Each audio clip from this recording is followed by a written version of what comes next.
Now, today, the Prime Minister did finally have that phone call with Vladimir Putin. But the phone call, of course, took place after his meeting in the Ukraine.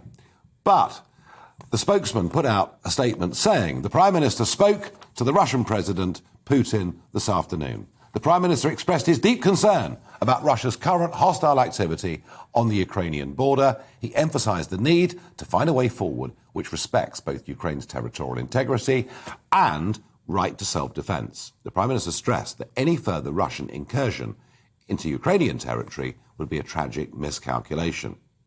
The PM underscored that under NATO's open-door policy, all European democracies have a right to aspire to NATO membership. This right fully applies to the Ukraine. He also reiterated that NATO is a defensive alliance. The leaders agreed that aggravation was in no one's interest. Now, there's something about that statement I want to go through with you. Ever since the Berlin Wall fell 30 years ago, it has been the policy of British governments, it has been the policy of NATO and the European Union to expand ever eastwards. That has been seen ever since those early days as a provocative act by Moscow.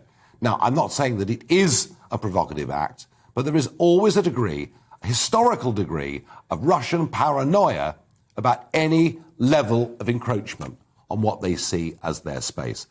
And Boris Johnson, I would say this to you.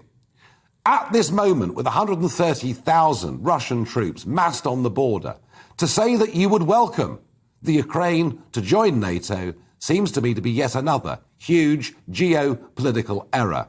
We ought to say Ukraine will not be joining NATO, and therefore, Mr. Putin, your reason for massing those troops on the border simply has gone, and put the ball back in his court. British Prime Minister has chosen to go along with all the other global leaders with that response. I believe it's the wrong one.